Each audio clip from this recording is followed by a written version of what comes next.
Hello, good evening, and welcome. I'm Spox. This is Footy Corner. Welcome in. We've got Varun with us again. How are we, Varun? Oh, doing great. Doing great. The weekend's match was a nice change of pace. It was kind of what we hoped for, wasn't it? It was a bit of a mix of things and a bit more advancement. What did you actually take away from the game? I mean, like you said, I think it's what most of the fan base was hoping for, which was seeing, I guess, what was going to be closest to our first 11, or as close as possible without giving everything away, I guess, ahead of our trip to Old Trafford this weekend. And you could tell right away, I think, that there were different styles of play that we had clearly worked on. The players didn't look leggy, which suggests that they've kind of built up all their robustness and their energy and their endurance levels, which is what preseason is for, right?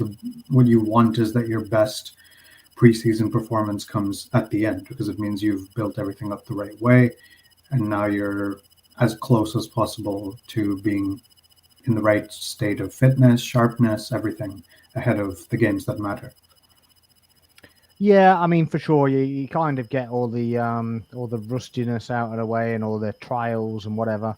I was quite surprised that we didn't see any of the 4-2-4. I thought whether that was kind of a bit of a, I don't know, a bit of a smoke screen. Yeah, I don't know what that was about, but they definitely tried it in a couple of the in the other preseason games, and I didn't really see it at all. It was more of a double pivot with Rice covering and then Sublimendi covering. So it was a bit weird because I did kind of hope that we were kind of adapting to the 4-2-4 a little bit.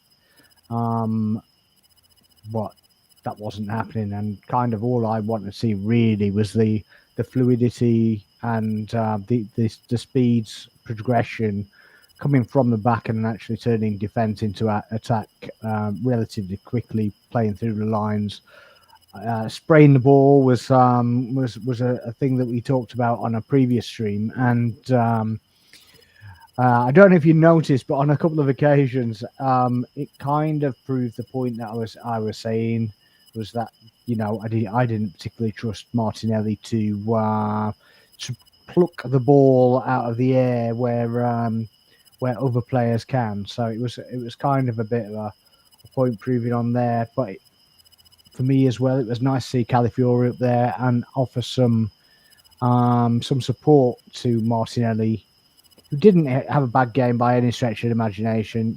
It wasn't any kind of a rehash of 2-3 seasons ago, but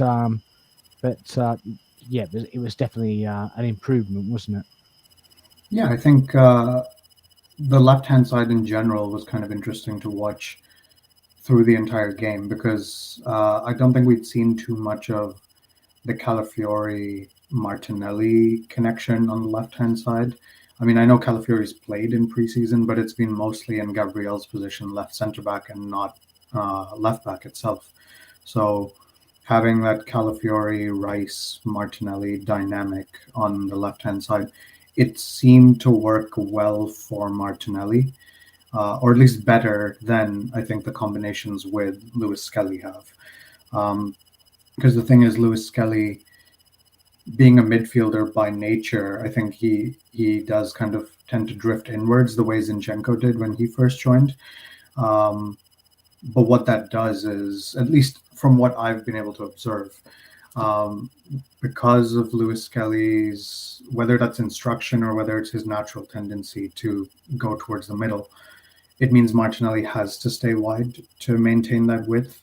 Whereas we know Martinelli can be dangerous when he gets opportunities to cut inside and kind of exchange positions with somebody else who can hold the width on that side. And I thought Calafiori allowed him to do that quite well. I went back and rewatched bits and pieces of the game again, and Yeah, I've done the you can see how Calafiori being there meant that he was able to overlap a few times, and Martinelli was able to cut inside. Calafiori maintained width, And as a result, Martinelli was more dangerous. We were able to use his strengths more. And like you said, it wasn't a perfect performance. It wasn't like what we saw from him in 22-23, but it was closer to that level of performance and that kind of output that we were hoping for from him than what we maybe have seen over last season or season and a half. Yeah, just what night is in. Welcome in, night. Nice to see you. Make sure you're hitting that like button if you're in the YouTube, and sharing it out as well. That'd be great as well. Calafiore was very good. Give Martinelli that boost. He really did give him the boost. Give him a bit of support on that side. Obviously, as we know, Gyökeres is always going to come over that side as well. So when the overload's happening on the other side with Odegaard, with White when he came on, and with Odegaard and Saka, then it's kind of the same deal. But I kind of think that needs to be the balance, doesn't it? So one fullback is going forwards the full ratio, and the other one is inverting to kind of fill in for the fullback going upfield. So you basically got the midfield's more stacked. You've got one of the midfielders that's basically going to go sit deep, either between the two centre backs or just in front of. I noticed Gabriel as well when he was out there. He was kind of right on the touchline, quite a lot when he was there. So it spread play quite a lot and allowed the midfield kind of sitting in, allowed the defense to spread out a little bit. Yeah, and one nice thing was we didn't see a stick to the formation of Zubimendi at the base of the midfield triangle with Rice and Odegaard ahead of him. At times, like you said, we did see Rice drop in and sit beside Zubimendi.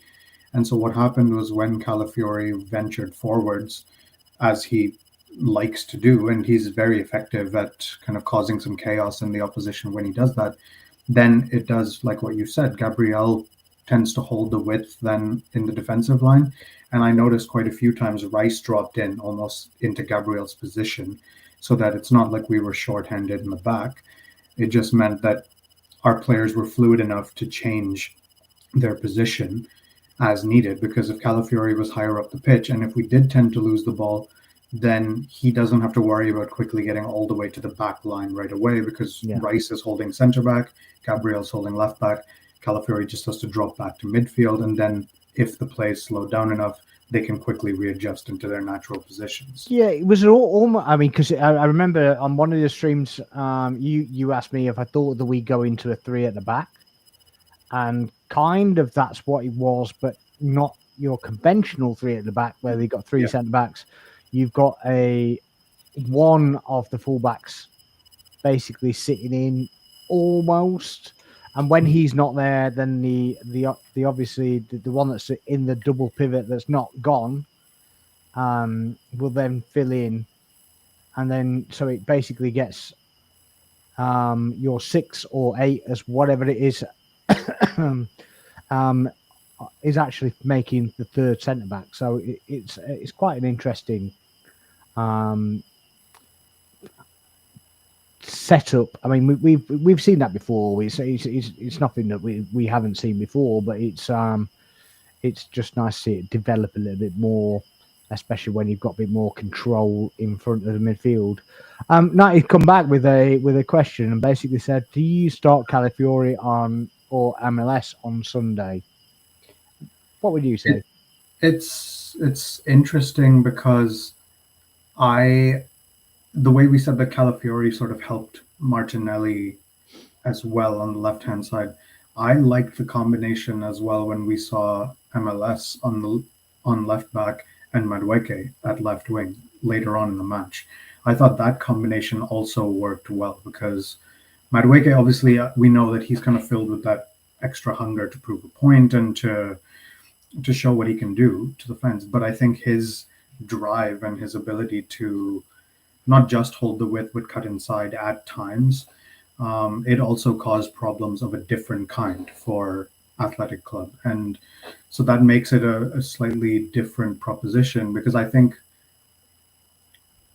you can't really decide which left back is going to start unless you also have an idea of which left winger is going to start, because you need the right balance and the right combinations there. Like we've seen, not to say that Lewis Skelly and Martinelli don't work well together, they do, but I think we get something a little more from the left side combinations when you see either Calafiori and Martinelli there, or Lewis Skelly and I don't know whether Trossard is available. Trossard or Madueke. Again, we only have 45 minutes of a sample size really to talk about for. Yeah, we do, but I mean, obviously, over the whole of like the seasons, we've kind of got a good idea of how the other players play, even if we're not sure on how the new players are going to integrate. And to be honest with you, I think that Martinelli starts unless we get a Rodrigo. You know, I mean, we're not going to get Rodrigo before Man United anyway. No. So I think Martinelli starts. I think Calafiori starts on the left. I would probably agree. I think that's probably what will end up happening. But my preference, I think, is just slightly. I think I would want Lewis Skelly to start the match at left back. You know, the reason I'd say to, I think that what Knighty said here, you basically bring on MLS and Noni later, and the reason I kind of say that is Gabriel's, he hasn't had many training sessions for a start off, so he needs a bit of stability, albeit he's not getting it from the left back. He's kind of getting it from the defensive mid that's sitting in with him, and he doesn't have to go chasing shadows and displacing himself or whatever. If MLS is in front of him, and he's then got to, along with Zubimendi and along with Rice, kind of manufacture play and stuff like that. I think that's a bit too much for him to think about at the moment. I think he needs to build back into that. I'm not saying he can't do it straight away. I just don't think with the training sessions or whatever, he should be expected to. Right. I would probably agree with that. In terms of the stability, though, considering how much of last season Gabriel played with Lewis Skelly at his left and Saliba at the right, I would think that's. I agree with that, but that was later in the season. Yeah, it was. Obviously, it was a different left back that started the season. So he basically got into the season. He wasn't coming off an injury as well, and yeah, I just think he doesn't need to have the same energy if he's pushing out to the left. Yeah. And Rice and or Zubimendi are kind of filling in with him. They can kind of, they can help him out, as it were. Yeah. I mean, he did look a lot better anyway in that game, because the game before he was spun. Was it Dan Juma that spun him against? Yeah, but that was his first time playing. Yeah, but he did look like a truck turning at that point. He looked much better against Athletic. Yeah, but that's what I'm saying. So I think he will advance into that very quickly. Yes, but I wouldn't want him to do it straight away necessarily against Man United. And yeah, the only reason I was suggesting Lewis Skelly was not for the left side combinations. It was more for the fact that last season I thought Lewis Skelly did quite well when he had to face those tricky, quick wingers one-on-one. And I just think with maybe Mbumo on that side for United, that is the style of winger that Lewis Skelly's handled himself quite well against. So that might be the one reason that would be a point in his favor to start, that Arteta knows, we know, the teammates all know that Lewis Skelly can handle himself against a winger I also agree with that, but again, I think that if you've got Calafiori basically making a nuisance of himself and pinning their right back and basically pinning their line back because of it. I think that's it's a great option to have. And Oh yeah. yeah. So I just think that I wouldn't start with MLS. I think I'd literally start with Calafiori, and basically this what Khalid said. Welcoming Khalid, nice to see you, my friend. Guys, if you're in the YouTube, please make sure you're hitting the like button and sharing out the live as well. It'd be much appreciated. And feel free to make comments, and we try to get to all the comments, and it gives us something to respond to as well. So it's better content for you because you're getting answers to your questions, you're getting your opinions. But our best back four is Calafiori, Gabriel, Saliba, and Timber. I don't think anybody can argue with this, can they? I mean, the right back, I suppose you can discuss because we're really lucky that we've got two excellent right backs as well. That I think you could put either Timber or White starting there, and But I'd if you're feel playing Calafiori, you're not playing White, are you? no. I just mean in general. Yeah, so you The can flip it round and obviously have either Timber can play left, and you can have White on the right, and you can have Lewis Skelly on the left, and you can still have White on the right, and yeah, it works all ends up. my slight thing, the way you mentioned that Gabriel just having come back from an injury, he will get up to speed and to his usual level soon, no doubt. But maybe he's not quite there yet. But I think if as long as he's fit enough, he obviously has to start at Old Trafford. Now Calafiori's got the same questions of him. Now I know he didn't get some big injury with surgery like Gabriel did, but last season was disrupted with injury here and there, and even his Whose wasn't preseason though, you know? and even preseason for Yeah. Calafiori has been a little hit and miss. Like not in terms of how he's performed, but how much he's been I available. think the injury he was didn't he overextend in the Was it the Newcastle match? was it the Newcastle game? I think it was, wasn't it? And he I'm trying looks to remember. But regardless, the point being that that's also a player we have to consider in terms of fitness. Is he ready to handle 60 minutes at Old Trafford as the first game of the season? Because again, this one is not one where we can ease our way into the game. It's the first competitive game we have to be on it. And that means even things like if Calafiori ventures forward, he has to get back quick.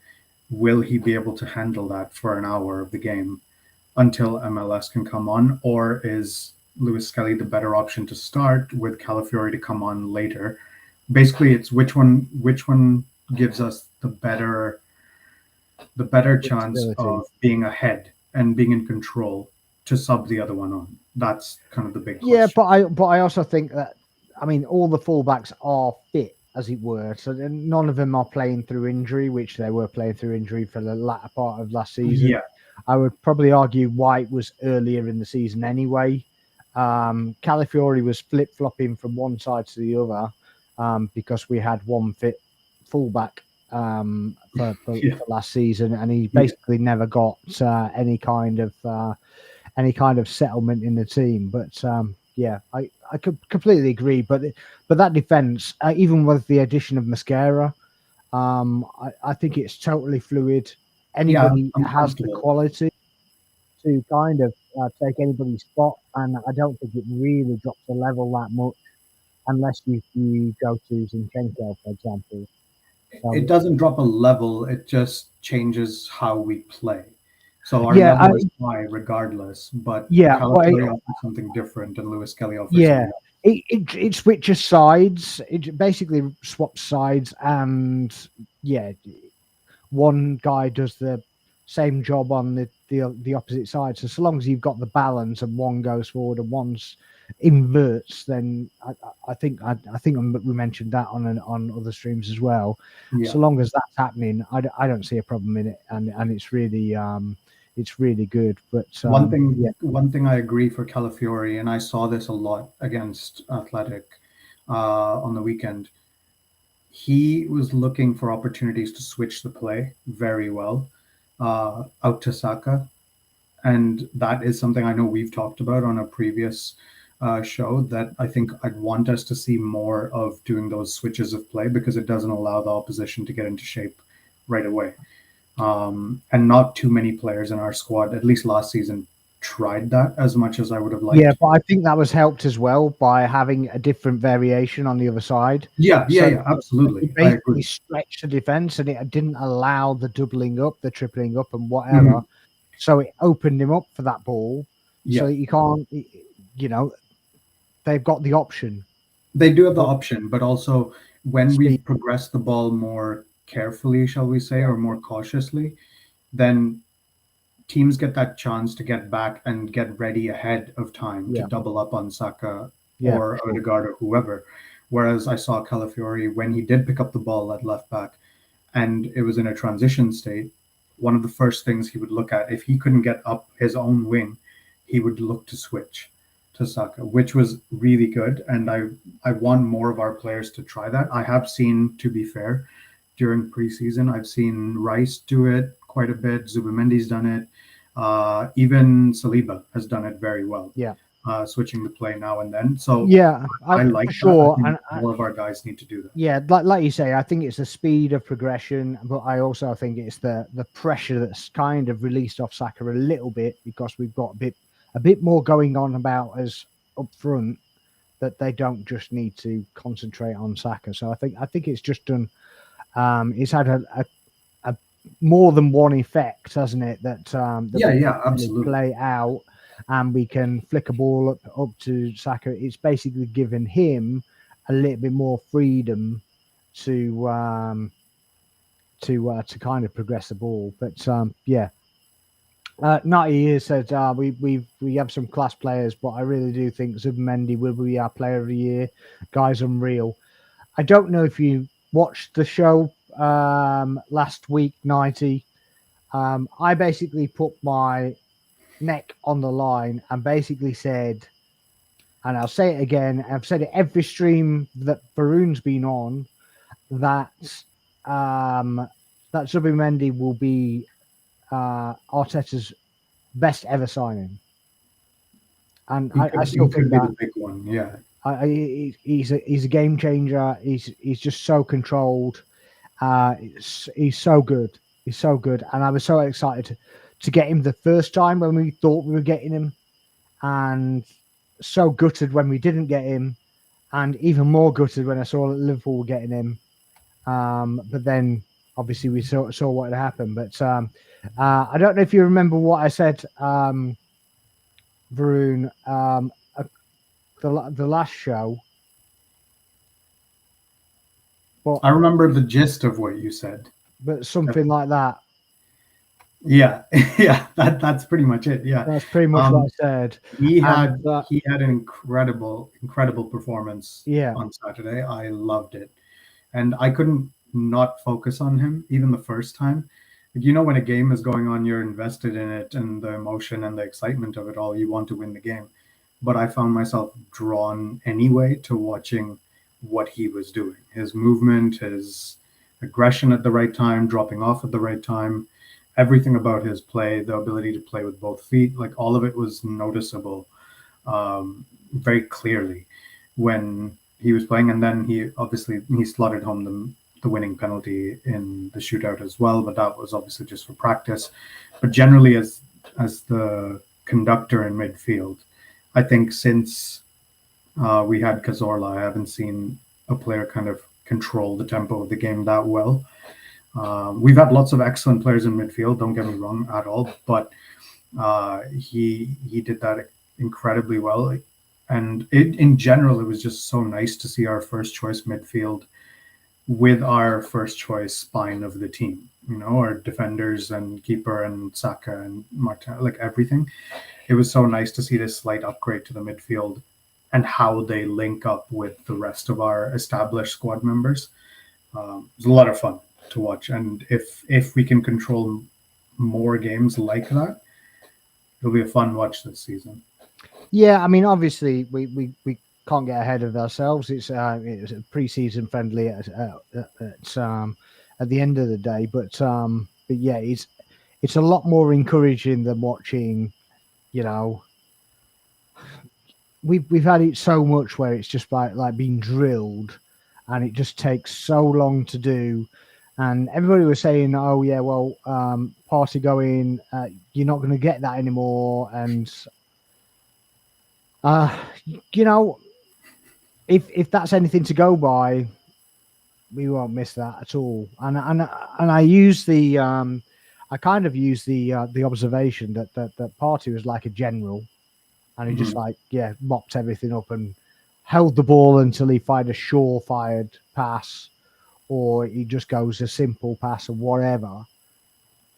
But Submendy just doesn't do that. He just doesn't care either.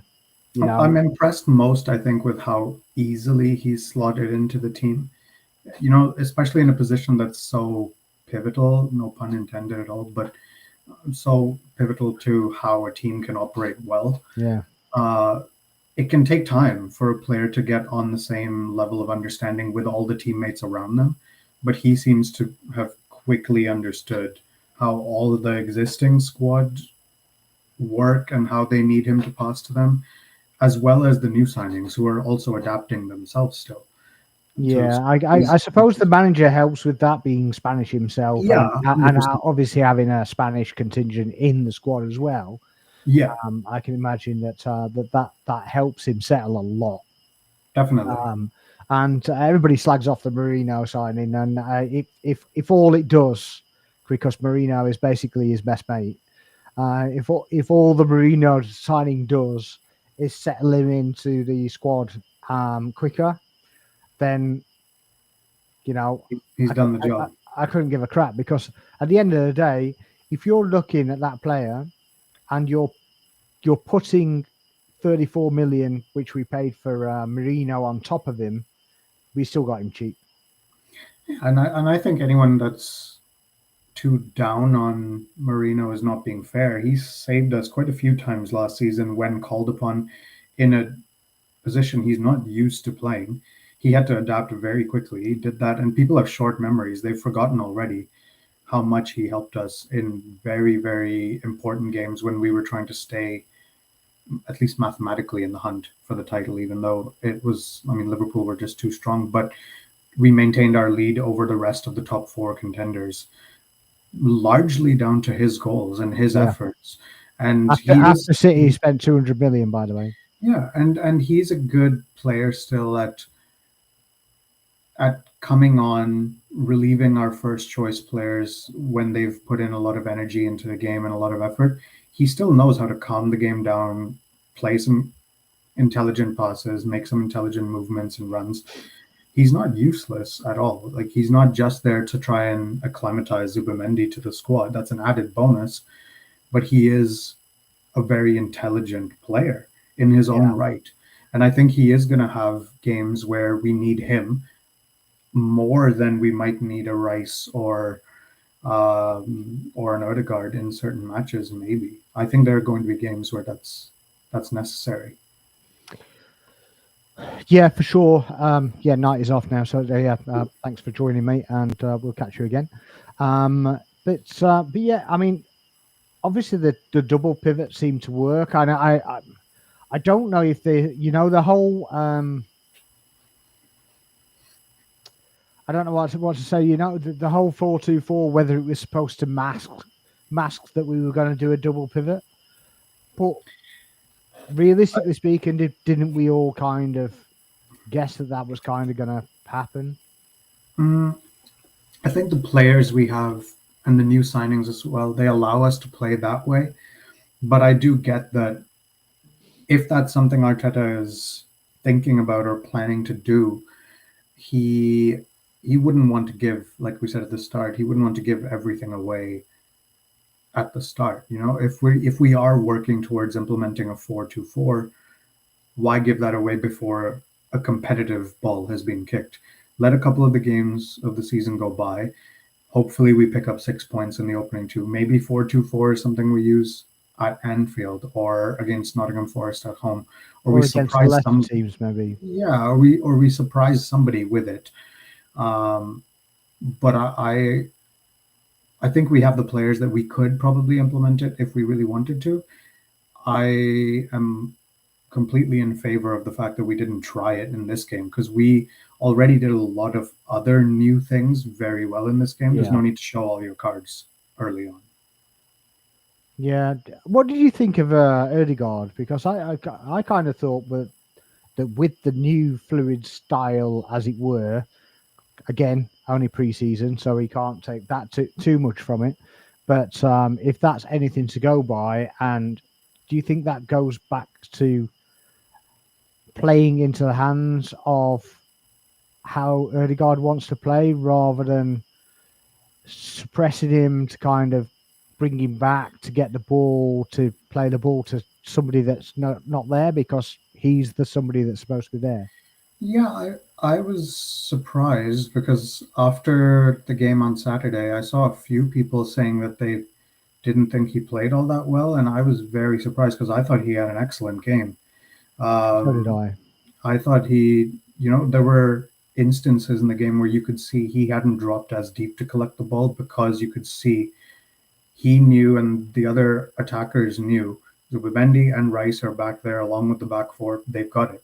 And between them all, they have the ability to now pass through the lines well and find him higher up the pitch where he now has fewer players he has to take on and more space to find our attacking line.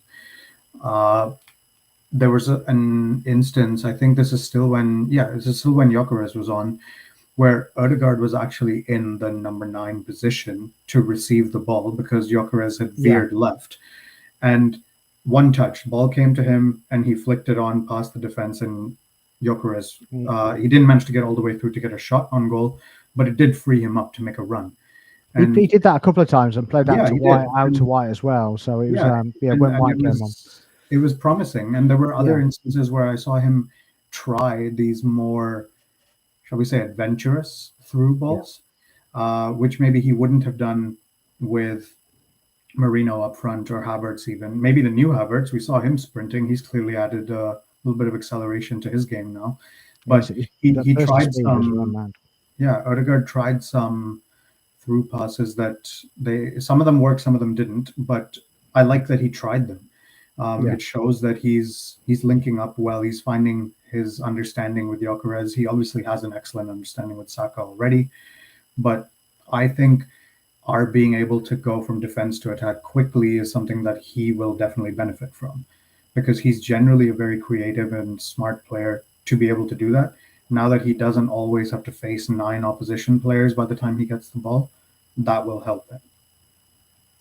Yeah, I completely agree. I think it needs to be a case of where it's very progressive, very quickly, doesn't give the opposition time to set in, and almost counter-attacking the counter-attacks to kind of draw on a counter-attack rather than playing with the ball and hoping you get pressed and kind of results in an error or whatever. So it's definitely something that I was happy to see in the friendly. I'd be even more happy to see it in the game at Old Trafford. Because I think if we play like we did there, I don't think we've got any problems beating Man United, to be honest. I think we just need to focus on playing our game to our strengths, the new and the old. Obviously, we have our tried and tested system, which does allow us to control games. It looks like we've been working hard enough that we've now got these more transitional styles of play. If not fully developed, they're at least well on their way. There's no reason we shouldn't be using those. And I think being able to switch between the two, it should help us. And if we can play as well as clearly this squad is capable of, then the results will come on their own. We'll just have to wait and see. There's always tricky fixtures, and I know our record against the Big Six is good recently for over the last couple of years, but I mean, Old Trafford away is always a tricky game. Let's see how it goes. Yeah, I mean, the problem is we've got that record against the Big Six, but we kind of need to convert that into taking 3 points from their grounds and kind of finish the job off, as it were, rather than just either settling for a draw or having to settle for a draw in some cases. I think the City one had context, but I think the one at Old Trafford, I think we could have done better. Yeah, I think that one we should have played better. We generally didn't play that well in the game last season. We did in the season before when we did win there, but I mean, I remember reading this years ago. I can't remember if it was Arsene Wenger or members of the squad back then, but it feels like if you're going for the title, the minimum is you have to beat all your title rivals at home and not lose at their ground, which we've managed that at least. I think Liverpool was the only exception to that last season where we drew both games. But to make up for that, we did beat Spurs away. So we did manage to win 5 and draw 5 against them. But I agree. I think against sides of the big six, shall we say, who are maybe not as strong as they were at their peak, we should be trying to win away as well. I mean, I don't know whether the big six is something I would worry so much about in terms of those results. I think the actual teams that are in the chase up there, whether I think we all know what you mean by that. I mean, it doesn't have to be those big six teams, as it were. It just has to be the teams that are finishing top 6, because invariably we've beaten. I say we've beaten, obviously, apart from in the last couple of seasons, the lower teams, and yeah, it kind of turns the tide a little bit if you beat the bigger teams. But you know, we had eventualities where we didn't beat the smaller teams, and that's what's cost us, hasn't it? So that's what cost us anyway. Whether that's due to injuries, not having the big enough squad, not rotating enough, you know, we can all pinpoint reasons for it. You know, we just got to do better, and even if we kind of look at the red card incidents, which were second yellow cards, I think the players could have done better in those situations and not drawn a decision. I can't even speak. A decision. So like Rice, when he tapped the ball away, you know, after he'd just been kicked or whatever, he could have got a free kick quite easily. He could have got the guy with the yellow card quite easily. And I think it was a little bit of petulance what he did. And I think that could be addressed. And I think when Arteta did an interview after one of the incidents, and said, you know, we just need to cut it out. We're in control of it. We just need to cut it out. So hopefully they've got that little bit more composure, that they don't do stupid things. Yeah, I think put a target on their back, basically. Yeah, I think some of those decisions, were great. They were harsh, shall we say? I do agree with that. I do agree that they were harsh. But what I'm saying is that if the players feel that the refs are going to be harsh on them, then they shouldn't do stupid stuff. Yeah, that I agree with. That's all I'm saying. And I agree that it didn't happen to anybody else, and I completely agree that it was kind of double standards and whatever. But I think, particularly for the Rice one, he doesn't have to do that. He just, even if he wants to stop it, he can stand in front of it and walk in front of it. He doesn't even have to tap it. Yeah, a good example of one of them is that new rule that's come in about the 8 seconds. 8 seconds. Goalkeeper. So that one, you know, because it's a new initiative, the league will want to make sure it's being enforced in the early weeks. So, like for example, Raya and or Kepa, whichever of them is in goal for us, they'll have to make sure that they don't give any chance for the refs to call them. You know, if you know the limit is 8 seconds, release it after 6. There's no chance anybody can say that you push the limit all the way to 8 seconds in that situation. Yeah. Well, they're supposed to count down on the last 3 on the fingers, aren't they? Yeah, but so as soon as the fingers go up, just get rid. Yeah, but do you really think Just get me. do you think every ref is going to do the countdown, or will they just suddenly blow the whistle? Only for certain teams. Well, the reason that I still have I'm not getting concern. into that. I don't want to No, do the conspiracy theories or no, anything like I don't that. think there's a conspiracy theory. I just think that Yeah, in some cases, and it's not by team. I just think yeah, there isn't always that consistency in general, yeah. and I that absolutely does need to agree. be better from the officials. But in terms of us, I think we do need to just simply focus on playing so well that even if the ref is harsh against us, it doesn't affect the overall result. Yeah, You know, absolutely. play well enough that you're up by 2 or 3, and then if the ref does make a call against you, too bad. The decision is, or it doesn't affect our game. Yeah, absolutely. So I just think that it's something that there are certain things that you can control and certain things that you can't. And I just think, well, the two instances that resulted in red cards for a second yellow card, um, I'm not sure they needed to happen at all.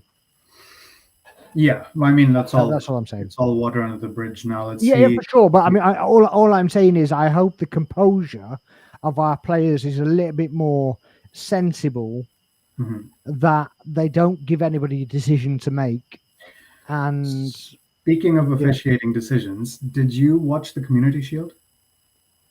yes, That call that I've seen about the ball hitting McAllister's hand McAllister. at Yeah, 2-2, uh, that wasn't called. What did you think?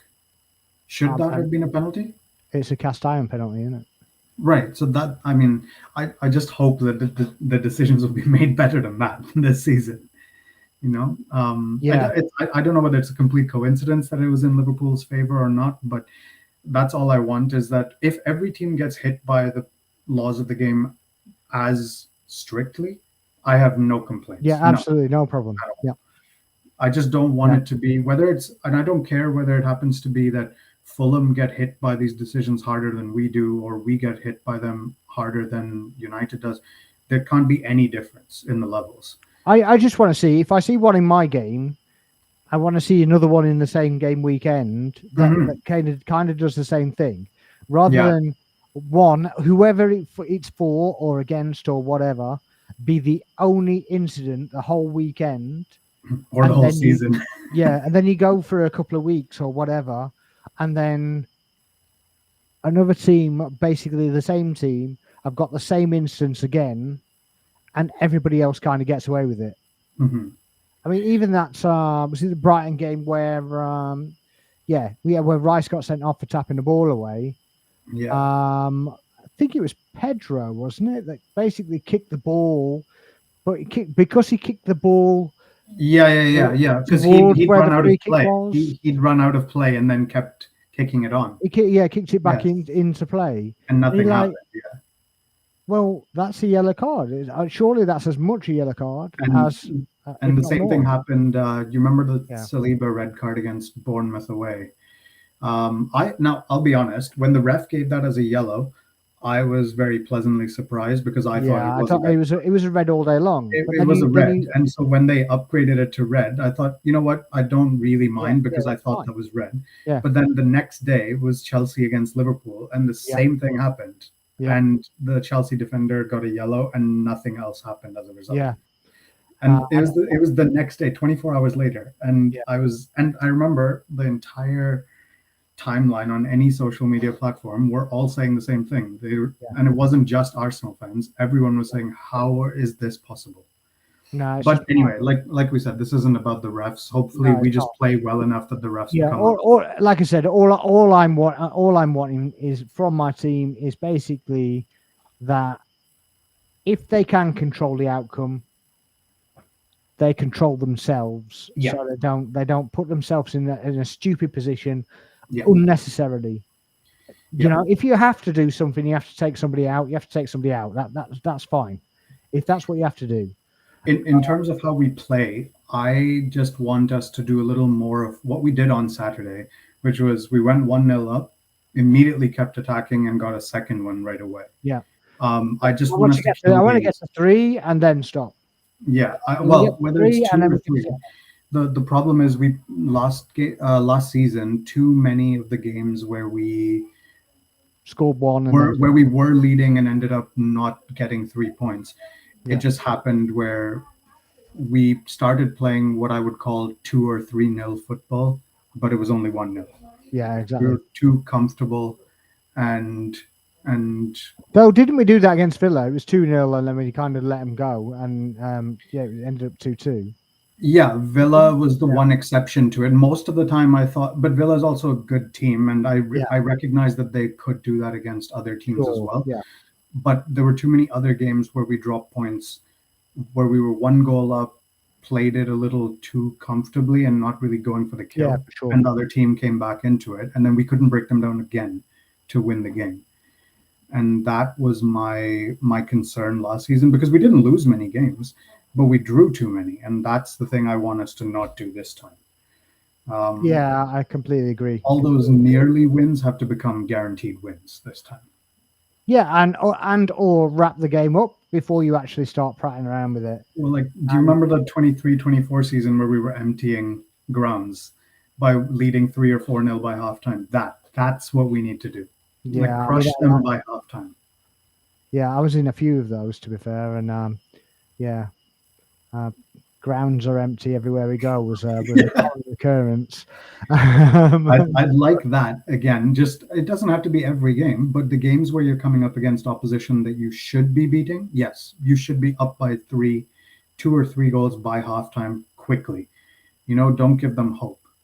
Yeah, yeah, yeah. I know. I completely agree. And but it would be very nice to empty Old Trafford. I've got to say, and not have it be for a I rain. would love it if we can do it at Old Trafford. Yeah, yeah. Just not being for rain going through their stadium for it actually being that they're getting smashed. But yeah, we can hope with that, I guess. But We can I just hope. wanted to touch on the transfer window then, Yeah. because obviously we've heard today that of a certain journalists that have said that Spurs are back in for Eze, and he is keen on the move. I don't really know what that means, to be honest. Um, I heard that that Arsenal was his priority. So for him to be keen on a move somewhere else seems a bit strange to me. But what do you think of it? I think it resembles what happened with Gyökeres when we were very obviously just sort of figuring out the final details about the transfer with Sporting, and then links came out that, oh, United might be back in for Gyökeres. It was, I think, either journalist driven or agent driven to try and force the club to act quicker on it. It didn't happen with Gyökeres. We knew we were safe. We knew that he preferred us. And I think with Eze, the same appeal is there for him. I think as long as we are one of the clubs chasing him, he prefers to come to us. That's what all the reports have been saying for a month. So that doesn't change in the blink of an eye.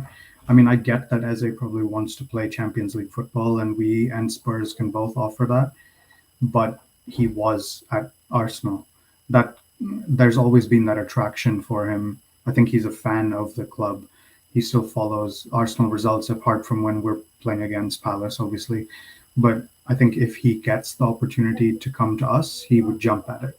So as long as we haven't fully dropped out of the race, I think he would pick us. And I would hope he would continue to prioritize us. But we never know. The fact that all those links only broke today, and most importantly, I haven't seen anything from David Ornstein about it. If he hasn't No, said they were something coming from. about, There was one from Fabrizio, wasn't there? But but he posts everything. yeah, So I take his with a grain of salt. If Ornstein posted that Spurs are interested and Eze is giving them priority, now there's a slight concern. Not that it's Eze, it's more that he would be one of a very small handful of profiles that could still take us up another level, I think, this season. There's not too many. It's very easy to say go and get a left winger. I don't think every single left wing player upgrades us. but he might be one player who could be an option there that I think would give us something different. So I hope we don't miss out on him. I think the recent links today are agent driven more than him actually changing his priority. Yeah. So, do you think it's his own agent, or do you think it's somebody inside another club that's kind of tried to stir the pot a little bit? It could be his agent or it could be Palace. Palace know that this is around when they're going to get the most money possible for Eze, and a sale will do them good because they're now having to manage the Conference League um, for the first time, Europe and the league. And they could do with selling Eze and getting two or three players instead to give them that depth to cope with the extra competition. Otherwise, they lose him for almost, no, I mean, well, not almost nothing, but much cheaper next year. So uh, it could be driven by Palace, although Crystal Palace don't strike me as the kind of club that would operate like that. I don't know why. It's just my Yeah, I instinct think they is telling would. me they wouldn't do that, which sort of suggests to me that it's more agent driven than anything and not the player. So, Unless they're getting lowballed and the release clause that they're saying expires now on Friday, but we were told it expired like 2 weeks ago. So it's not yeah. exactly clear whether the release clause is still in place or not. I But heard that the release clause was that it expired last week. yeah, Um, I heard that. But yeah, then I can't remember who was posted it. Basically said that it it was due to end with the last 2 weeks of the transfer window. which is possible, and in Yeah, which case it'll be after this Fridays. weekend. It'll be Yeah, this weekend. So I don't think Eze is anyway a deal that we would get done this week. I think the focus is on United and on the starting the season the right way by winning. Um, but I wouldn't be surprised if we hear some more breakthroughs in this next week. yeah. So like After the that. first game of the season. I anyway didn't expect to hear any big developments before the Community Shield. I Yeah, was sure Eze would want to play for Palace in that game, and good for them because they got the result that they yeah, for deserved sure. out of it. And he's got another medal to add to his own kind of portfolio for it. But um, I was always expecting that story would start having some more clear links after the Community Shield. So I'm not surprised that stuff is broken out now. The Shield is over, the league season is about to start. Now is when this is the main story for Crystal Palace. And their hearing and their appeal is all done as well. There's nothing else now around Palace except Mark Gahey and Eze and what's happening with their futures. Well, I think Gay go as well because he can go. We can talk to clubs for free in. Well, he's In free January. to talk to clubs in January and go for free in the summer. So I'm sure that they want to try and get some money for him. They do, and I saw today a reporter from the BBC said that Liverpool are interested in him, but he, or maybe David Ornstein is the one that said it, that Liverpool are interested. They haven't made a bid yet, and at the moment, personal terms aren't agreed either because Gahey wants Assurance confirmation of is going to playing play. time because of the World Cup coming up in a year's time. And Yeah, that makes sense. He's an international capped player. He's yeah, in line to be considered to start for England at the World Cup. For that, he needs to be mostly starting games yeah, for in the sure. season as well. So he guaranteed to do that at Liverpool? I'm not sure because Van Dijk and Konate are an excellent partnership. I don't think he would walk into the starting 11 for them as much as I think he's an I excellent. don't even think he's first reserve, is he? Well, I don't know about that. Who else do they have as backup right now for centre backs? Well, I don't know as such, but I thought it was just Gomez, and I'd say Gay would be ahead of him. even Gomez couldn't get a game, could he? When he was out, so when he No, got no, back from but injury, so I think Liverpool are running risks with their lack of defensive depth.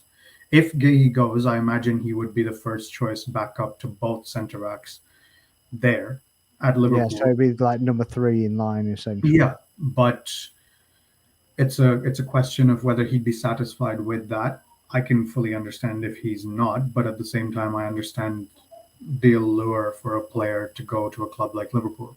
So it Yeah, for depends on sure. which one becomes more important to him overall. Yeah. Do you see us only get? Do you see us getting Eze and or anybody else, or do you think that's it? I think if we get Eze, that's it. I know we heard those whispers of a Rodrigo loan signing, but it seems like Man City might be in for him, and they can afford to just stump up whatever Real Madrid is asking for and sign the player permanently. But I would say if we get Eze in, that would probably be it for the window. And honestly, I'd be fine with that. 7 signings in a summer is more than what I thought we would Yeah, do. I see people still having Um, meltdowns about it, and this that, and the other. And you're like, well, in what world did you think we were? Did you really think before the window started that we were getting 6, 7 players? I Thing I've seen a lot of those meltdowns. My block button has been getting a lot of exercise today. It's doing really well. Yeah, I've blocked people I didn't think I'd block as well, but No, yeah, same. some random people that are just coming out and going, "Oh, uh, the biggest one is like, oh, Arteta's done this and Arteta's done that. Bert has been put in to sit Arteta down and basically treat him like a child and all this lot." And you're like, so what you're saying then is Arteta's responsible for the bad signings and Bert is responsible for the good ones. Is that what you're saying? That's what I, a lot of people will want to it's peddle just as the narrative. wild. It's just wild. So before Berta came, we'd already processed the Zubimendi deal. Hmm. So if anybody gets any credit for that, surely it's Arteta, right? Arteta and Edu or Jason Ato, the ones that were in position from a year ago, because I think it came out after the Zubimendi deal was finalized and announced that he'd actually agreed a year ago that Yeah. he would join us this summer, right? That means that Well, is it was going to be. January, wasn't it? January, he actually agreed. No, no, I think last summer when we signed Marino, apparently it was, I don't remember if it was confirmed reports or not, but the words were that when we went to Sociedad for Marino, we also wanted to sign Zubimendi the same summer, and we ended up agreeing with him that we'll just get him a year later, that he gets Mm, one more year at Sociedad, and then we'll come back in and we'll get him for sure. And that was yeah, the agreed deal. So apparently we had the player on our side since last August, which is yeah. great. So all that panicking and the millions of tweets from people wondering whether With Zubimendi was going to be hijacked Madrid by and all Real this lot. Madrid Yeah. turned out to be for nothing because, well, and that's the thing with all these overreactions from fans. Uh, we don't know what's going on behind the scenes, and we don't have a right to Because know that either. some people act, you Yeah, would think they do. yeah, And you're they like, don't. We don't have a right to know that. That defeats the whole purpose of negotiation. yeah, We're trying to do it, quietly, just businessmen in a room discussing all these together. They don't need the emotional reactions of the fans on the back of that trying to make something happen too. And we don't need to be aware of every little move that we're making in the transfer market, good or bad. We just need to see intent from the club. And I'm sorry, anybody that looks at this summer and says the club has not shown intent is a fool. They are. I agree with that. However, I do say that obviously, you see the likes of Liverpool, what they're doing. I do think we could do the same. Yeah, yeah. There's And different things that we needed to that the two clubs needed to focus on. Liverpool didn't yeah, spend much last summer either. They managed to win the league, but they know they've got an aging Van Dijk. They know they've got an aging Salah. They know that they've obviously Darwin Nunez and Luis Diaz were players that they needed to upgrade on yeah, because they didn't spend much, and they generally don't spend that much. They could afford to go big on players that were going straight into their starting 11. We are not in that position. We have a spine of a team that is up there with the best in the country, at least, if not Europe. I challenge you to give me five teams with a better spine than Raya, Gabriel, and Saliba, Rice, Odegaard, Oh, Saka. I don't Right? question that one bit, but Yeah, we obviously, needed depth, yeah, basically. we needed depth, we needed everything in positions and such like, and yeah, when you're kind of looking at it and going, well, we can't really get rid of players right now, you can kind of understand. However, our owners could you know do that a little bit more to push us over the line. That's just an opinion, but I'm That not is the gonna. one area that I think we could learn from clubs like Liverpool is how to be better sellers. Yeah, for sure. I'm not sure we always maximize the value of the players that are, let's say, out of favor Well, at we the we club. we released three youth players as well, and if they've just got them with contracts, Yeah, maybe they'll sell them for about 3 million quid or 5 million quid or whatever. maybe. You, But if you look at players like at Liverpool, you look at players like Diaz and Nunez and the fees that they've gone for. Now, we've got to get Vieira, Nelson, Zinchenko, Trossard. Those four players, I would say, are probably the ones the club is looking at offloading the most. If you ask me right now, the player that's going to get us the most of those four will be Trossard. Why? Because he's the player who has been in and out of the first team. He's still valued, he's still liked by his teammates, and he's not way past his prime. Yes, he's 30 and will be 31 by the end of 2025, but he still has value. He's still an excellent player. And considering what we paid for him and the output we got, he's done a fantastic job. yeah, I He's got a agree. lot of resale value, despite Yeah, what people say. yeah, I Um, completely agree with that. but the other players, like Vieira was on loan last season and he didn't play too much in the seasons before that. His value is naturally not going to be very high. Zinchenko wasn't used a lot last season, even when we had injuries to our left backs and in defense.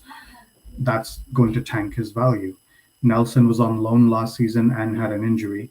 His value is not going to be the highest either. That side of things, I do think we need to. The scenarios might be different, obviously, here, because Diaz and Nunez were first team players for Liverpool for a lot of last season. So they obviously have value, which is why they went for a lot. We do need to be able to sell players, I think, more effectively and get them while their stock is at its highest if we know that they're not the right fit for the team. Like Kivior, for example, is a player that I really, really like. And I think last season he showed that he can step in quite well for Gabriel. I agree that the club should stand firm behind a certain number. So, if, for example, the reported figure was we want 35 million euros for him, I don't think that's unreasonable at all. No, I Bournemouth don't. just signed a defender from the French league for, I think, 35 million plus five in add ons. Okay, we're roughly holding the exact same valuation for Kivior. And Yeah, so I've seen people that are criticizing the club for not accepting Porto's offer of 27 million or whatever it was. I thought, no, you can't have it both ways. You yeah, can't say get rid of the players who are not first choice, but then also berate the club for being poor sellers. No, we are sticking to a valuation because that's what he's earned so far. yeah, Okay, stick to it. I'm okay with that. yeah. I completely agree. Completely agree. It takes time, doesn't it, to change the whole environment basically. So it's a whole mission, isn't it? You're basically going from ground zero in terms of selling to actually being respected in the selling market, and yeah, it's quite a way to go. So yeah, But I back the club to get better at it. I'm sure that's one of the things Berta's. yeah, I'm sure that that's kind of there must be one of his remits that's basically brought him in, and yeah, that we must learn to sell better. Um, Talking of Trossard, actually, he's been cleared of his injury. So I expect him to be on the bench against Man United. That's quite a positive as well to actually have him on the bench. So it should, all being well, should look like a decent bench against Man United. What would your bench be? If I were to ask you right now, who would you have? Because it's 9 players we get on the bench. Who would you have as your bench players? White, Lewis Skelly, Okay. uh, obviously keeper. Mm-hmm. Havertz, Mm-hmm. Noni because he can cover both sides. Marino, Mm-hmm. struggling. I'm just struggling now. Who else we got in there? MLS would probably cover midfield. Probably Zinchenko as well, Okay. because he can do midfield and left back. That's what, 7. 7. 7. So you got 2 more spots on your bench available still. Kivior, Okay.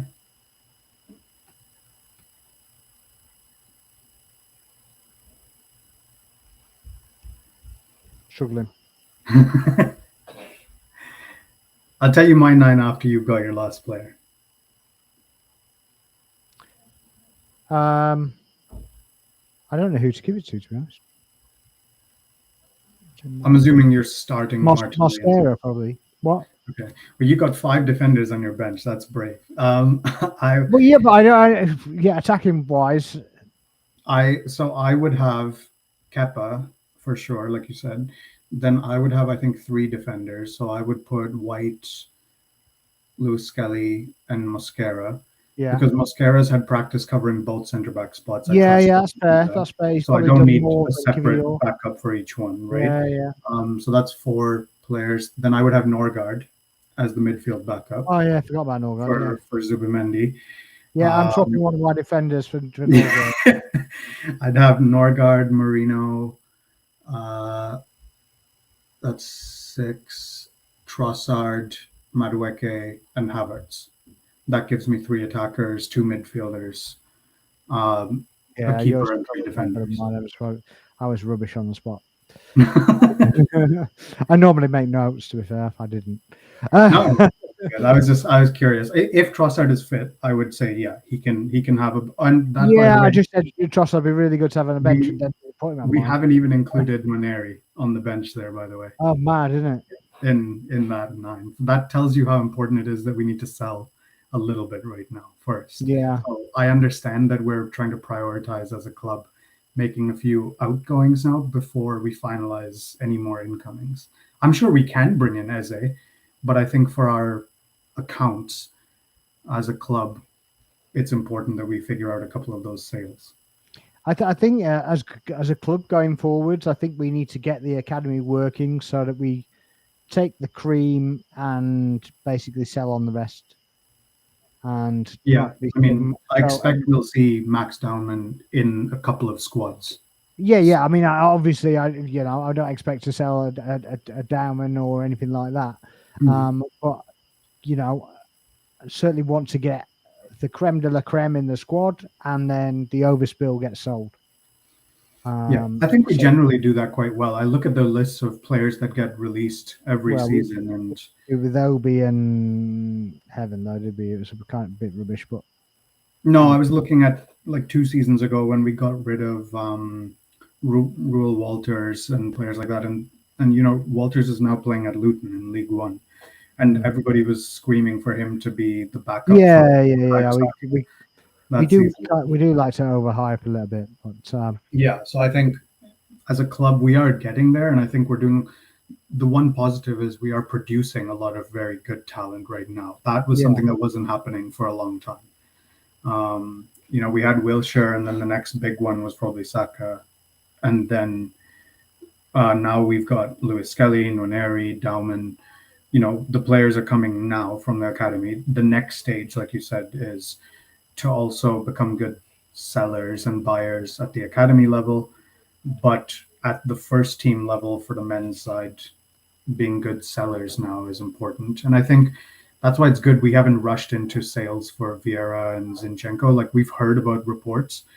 I heard a couple of days ago about Fenerbahce being interested in Zinchenko. Fulham are interested in Nelson, and I can't remember right now who was interested in Vieira. Somebody, oh, Stuttgart in Germany. Oh, well, Yeah. But we've stuck to our valuations. We haven't just said, "Oh, whatever Uh, you offer is what we yeah, pay." 10 million euros for Zinchenko, I thought was a bit, you know, It's ridiculous. He's not that poor. yeah, So I'm glad that we're sticking to it because, like we've talked about before, if Calafiori is not able to stay fit, I would keep Zinchenko as a backup. He yeah. can't hurt to have around. No, absolutely not. And certainly for cup games and whatever, it definitely makes sense. But so where do you think Arsenal can go this season? What do you think we can achieve this season? Do you think we actually win something? If so, what it is? What is it? And is that kind of acceptable to you? You know, is it something that you're happy to wait for, or where are you at? So people are going to not like this, and feel free, anyone that's listening or watching it later, you can clip me on this and throw it back in my face later. Fine with me. I'm of the opinion, I always have been of the opinion that uh, we should be competing for every trophy. We should be in the conversation when people are talking about who's going to win this competition and who's going to win that. Our name should come up as a reliable, reasonable contender. We're doing that. I think we probably, for the squad, for the manager, I think, will desperately want to win one of the trophies this season. And I think I'm going to back them. I think we'll win the league this season. Okay. I think we'll do it. And I think it'll be close. It'll be like 23-24, like all the way down to the last day or second last match day. But we will win the league this season. Okay. Alongside, because of our depth, I would say we should be able to, injury gods being kind, we should be able to manage a good run in the Champions League. I would say at least quarterfinals, if not semis again. We're probably capable of managing. And I would say Carabao Cup semifinals, at least FA Cup quarterfinals at least. I think the depth is there. We've seen a lot of these depth signings play. They look good. They look a level above what our subs used to look like in these games. I back them. I think even if we just win one trophy, fine. I think it'll be the league this time. Okay. What if that wasn't the league and it was just a domestic trophy? Is that still good enough? Yeah, I'll take it as long as the league performance isn't a severe. A couple of points, basically a couple of points off winning the league. Yeah, I would say if we're in the running, for the league race until, let's say, match day 36, and we miss out at that point, okay, fine, no problem. If we pick up a domestic cup on the way, but miss out on the league like that, no problem at all. It's a good season. Okay. I'm not of this opinion that it's trophy or bust for a successful season. I think you can easily have a good season without that. Yeah, I kind of agree with that, but I think we need to pick up something. I'd say something should be won. It's getting to that point now where we've got to, like you say, compete in everything and win something. And people are saying, I see it a lot, that basically people saying, oh, well, the FA Cup and the League Cup don't mean anything. Right, okay. Well, don't use your FA Cup and League Cup against me then. Yeah? If you're coming to me and going, oh, well, we won something 2 years ago, but you haven't won anything for 20 years because you're discounting the FA Cups and you won an FA Cup, I'm not hearing it. No, exactly. And hold the same token for everybody and basically go, right, okay, all the accolades are taken out, and only the league and the Champions League matter. If you're doing it, fine, but make sure it's fine for your club as well. Yeah. Because I had a Man United fan doing it to me, and yeah, I think it's 12 years since they won the league. Yes. Yeah, And it's 12 years. and 16 years since they won the Champions League. Yes, So 17. 17. 16, 17. So Yeah. you can't throw the League Cup at me, and you can't throw the FA Cup at me, because the FA Cup don't matter. Yeah, see, I don't agree with that either. I think the FA Cup absolutely matters. Well, And I agree it matters. I agree it matters. and And I think for the squad, like I said, it doesn't matter to me at all. Yeah. If I see us playing good football, kind of more like what we saw on Saturday, and we're entertaining and we play good games and we win, sound enough like a matches, Spurs and we're fan now. say again. Sound like a Spurs fan now. So long as it's entertaining. Well, entertaining, but like think back to prime Arsene Wenger football and the way you blow apart teams. And if you want to look more recently, look at 23-24. We were talking about how we used to empty grounds by halftime. We weren't playing slow, stale football. Yeah. We were very entertaining. You don't get 3 and 4 goal leads by halftime if you're playing true. stale football. So I would want us to play fluid, entertaining football, which hopefully leads us to enough wins that we're in contention for all 4 competitions until as late as possible. And ideally, come out with winning one of them. If we're lucky, maybe 2 of them. I'm happy winning 4, but I'm just a bit realistic. No one's done that. No one's done I heard this guy like last night, and he was on somebody's stream, and it's like the Arsenal domination is going to take place, and it's going to this, that, and it's going to start. It starts here, and this, that, and the other. And you're like, can we win something first? Can we, before we start going, making us all look stupid? Can we just win something?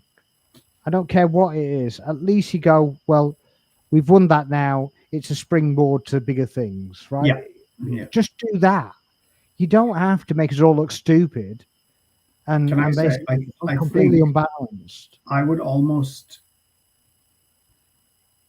This is going to sound very strange, but I think if we somehow go on and we win the Carabao Cup, that is the perfect springboard to go win the league. I've always seen the League Cup as a springboard. I always have. Like, I know it's a trophy itself, but the FA Cup, it's not always going to be after the end of the league season. Sometimes it happens just before it, right? Yeah, for sure. FA Cup final. So if you're lucky, and you're in the FA Cup final, then that can be the springboard if you're still in the race for the last couple of weeks of the league. Yeah, for sure. But the Carabao Cup comes at the perfect time in February after the hectic winter schedule. If you come out of that and you've won a trophy, and we play games less as well, by the way. Yeah, so it's like you don't go in until round 3. Yeah, so we have to do well in the Champions League, obviously, to be in the top 8 again. Yeah. But if you win the Carabao Cup, it can be, for the right squad and the right mentality, it can be the perfect launching pad for league success. Whether we do it or not, obviously, it depends. I thought we did fine to get to the semifinals last time around. We didn't play well against Newcastle, but obviously we were decimated by injuries in the key moments leading up to those games. And I get it. Newcastle were on a good run of form. They did well. All kudos to them. And they proved that it wasn't just luck, because they also beat Liverpool in the final. That doesn't happen by chance. If we can win the Carabao Cup, I would back us wholeheartly to go on and take the league as well, assuming we're still in the league race. Yeah, as soon as we're still there, yeah. Our run is starting very difficult this time. So we'll have to see. Get a few of the big games, away games, out of the way very early on, and should it all go wrong in those fixtures, granted we don't want it to, there's a long time to recover. That's the the upside, and then we play them at home on the running. So we at least we get 3 big away games done. Yeah. Hopefully, we take the points out of them, and then Or at least don't lose. That's always the minimum, right? Avoid always the defeat. absolute minimum. But out of the 9 points of the big games, I really want to take at least 5 points. I would like it if we could do that. Are you talking that as United, Liverpool, and Newcastle away? Yeah, United, Liverpool, City, Oh, Newcastle. Is City home. Newcastle away as well? We have that as game 6 in the league. Is that away as well? That's away too. Okay, so out of those 4, then I would take 8 points. If we can manage 8 points out of that, incredible. Fantastic. 2 wins, 2 draws out of those games. I think I'd take that as well. Like if we were to draw away to Liverpool and Newcastle and beat the 2 Manchester clubs, or either way, you beat United and Newcastle and draw to Liverpool and City. Yeah, that too. I was just going to stick more on the fact that we're playing City at home. I would want to beat them at home. Oh, okay. I was taking it as though that was away as well. Mm-hmm. I thought that was away. No, we're hosting City. So yeah, I treat that as 3 points anyway because it's a home game and we should be getting 3 points. Oh, I thought you were going based on last season's home game. No. I'm going on the away fixtures. Yeah, the difficult away fixtures. So basically, those 3 away fixtures. Yeah, that's why I was saying 5 points out of them. Yeah, 5 points out of those would be nice. That's what I'm talking about. If we can beat United and then at least draw away to Liverpool and Newcastle, yeah, great. Those are 3 tough grounds historically for us. Yeah, we have to get something there. Yeah, but if we can beat United away, well, both United's away, and only draw to Liverpool, that'd be perfect. Yeah, I would take that. Yeah, so and obviously beat City at home. Hopefully. I wouldn't say it's a given, but it's something because it's a home fixture. We should be striving 3 points at home anyway. Yeah, and things will depend as well because that City game happens.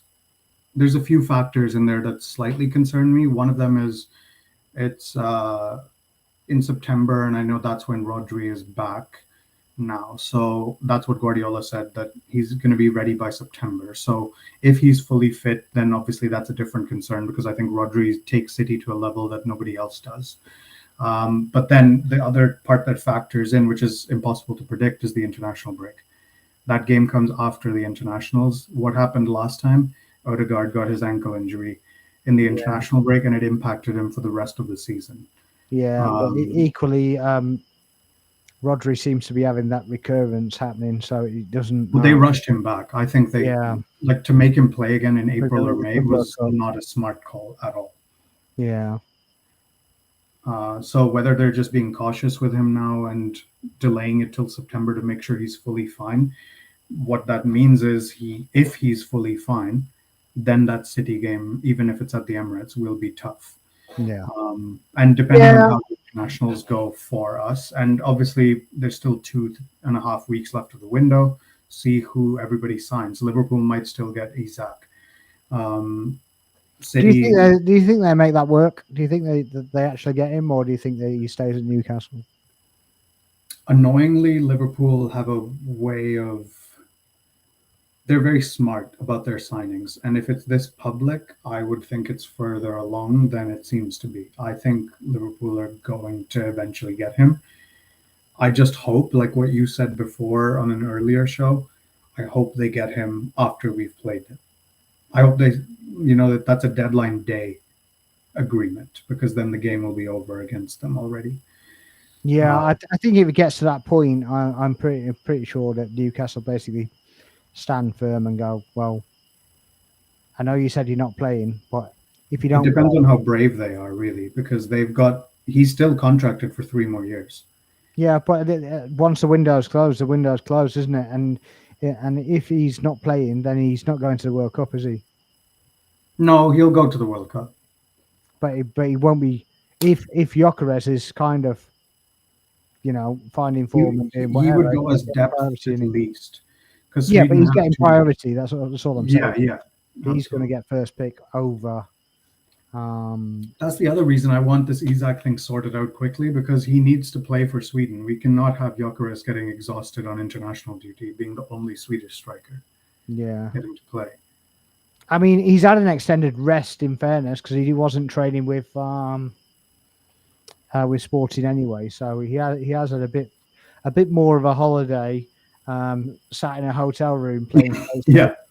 yeah, So yeah. I guess because that's guaranteed what he was doing. last season was a little different because the players didn't get much of a break because of the Euros either. Yeah, for sure. But obviously, he's had an extended one because he didn't go back to training anyway. No, he didn't. Yeah. So he But just he looks fine. He looked good against Athletic. yeah, he looked I sharp. liked him, and I think he's got his link ups already with both wingers and with Odegaard. They Yeah, look nice. If we can keep building that understanding, it looks solid. yeah, for sure. And the other one that's kind of looking like it might happen. I don't know what you think of it. That the Labour to United. What do you think of that? Have you seen any concrete links about that? Not necessarily concrete, but it was just like they were supposedly bidding 112 million for him. That seems excessive. He's a good player, but I don't know Well, if they he's put him 100. down at 104. They valued him at 104, I think. He's a good player, though. He's a great player, but that's Yeah. Declan Rice money. Is he worth that? Well, they reckon he's going to do the same job. So yeah, What in that United squad? I mean, they need a midfielder badly. They do. they need Casemiro gone, don't they? Really? Well, as long as they don't get Baliba in by Sunday, they can get him Well, whenever. they're not going to get him by that time, are they? I mean, it's just even if he comes now. I mean, do you actually think Sesko's going to play? Yeah, I But think so. he hasn't trained either, has he? He trained today. Today was his first training session with them. Okay. They needed a new look attack, and are they really going to play Hoyland against us? Well, I don't know, but Keith's just got off a plane, man. like No, I know, like yesterday.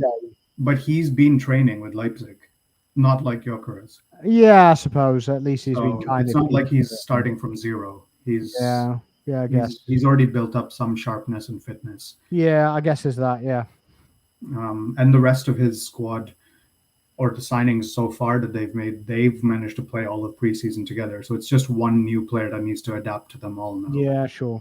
Um, I would be lying if I said I wasn't slightly concerned about United's attack. I think three new attacking signings is a little bit unpredictable to try and figure out what they're Yeah, going I to do. think Mbemo looked a bit off it, but I think Cunha looked sharp. But I think the sharpness with Mbemo will come. Mhm. I think it might come a bit. Sunday might come a bit early for him. Hopefully, Yeah, but I don't know. I yeah, don't know. It's difficult to predict. I think if we went back to this, if we play as well as we did on Saturday, the chances will come for us. We will be able to create opportunities against United. yeah, for sure. Um, We just the need one thing that I hope that they are not able to do is I've seen rumors today of them being linked with Donnarumma. I don't want that. I need them to keep Onana in goal as long as possible.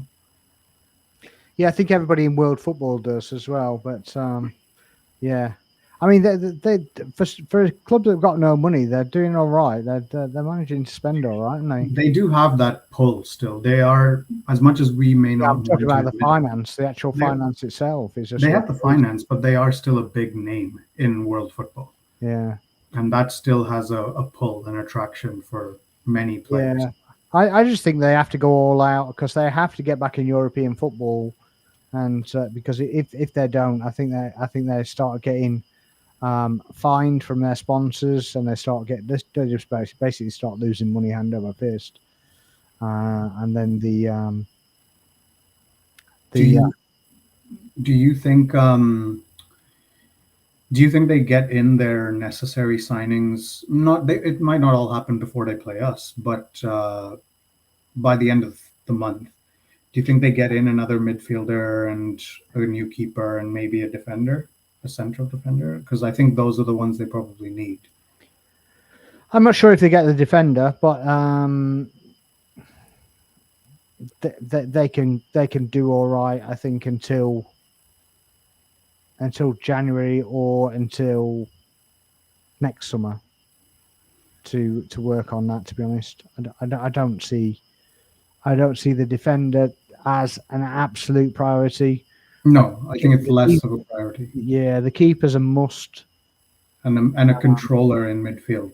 I definitely think that Baleba signing, whether it's 100 million or what, they just have to go for it.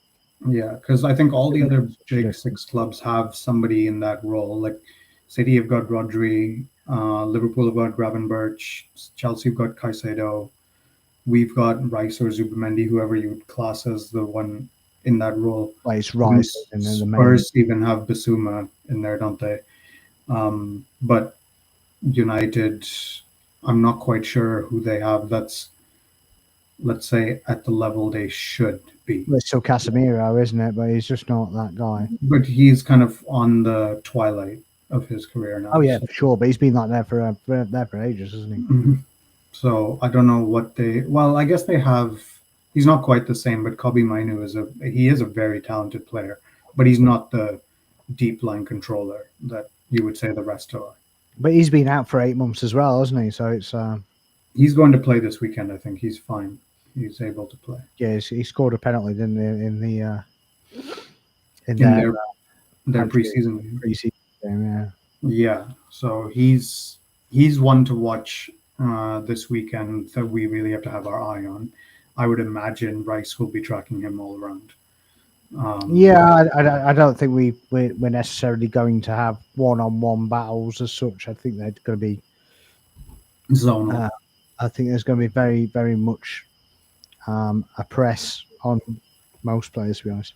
Yeah, we'll have to see whether we handle their game plan, because I think they do like to use the width quite a lot, and that means either we need to do what we're good at, where Martinelli and Saka are good at tracking back and providing extra defensive bodies to help our fullbacks, which, it might not be the worst thing. We have a runner in Gyökeres now. We have an outlet. Sure. So whether we play like that to try and counter them, or whether Arteta's got something else in mind, I guess we'll see. But we've got their front three are. I'm keen to see how we try and handle them, because that for sure. That is a danger point for sure that we have to look out for. I think whichever one we deem the biggest threat will depict whether we start Calafiori or White. Right. Because one of them is going to need pinning back. And it depends on the overlap, whether that's Mbeumo or Cunha. Yeah, that's the tricky part. And yeah, I think I would be. I know we talked about it in detail earlier, but I'm starting to lean into the Lewis Skelly and Timber fullback combination, because they're both excellent defensively. Timber as a one-on-one defender is very good. Lewis Skelly's good against quick wingers. Is that what we need maybe when we're facing Cunha and Mbeumo? It sounds like it, because White can get beaten sometimes one-on-one. And I just think that one of them has to be running by and basically not inverting into midfield. Yeah, no, I don't mean inverting into midfield. I just mean trusting the defensive capabilities purely, just focusing on that side of it for the fullbacks. We'll see. This is Arteta's headache, not ours. Yeah, indeed. Yes, we've got enough headaches as it is. Right, guys. I think we're about there.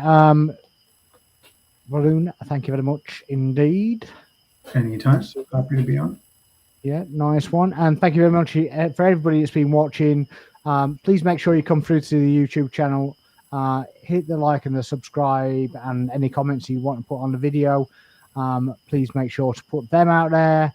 If you want to appear on panels, hit me with a DM. All the socials are where the footy corner is in the corner. I always get the wrong way. I got it the right way for a change. It's over there. So all the socials are there. So hit me up with anything if you've got any questions or just want to be on the show. But yeah, in the meantime, I'm being Sparks. This is Footy Corner, and we'll see you next time. Good night.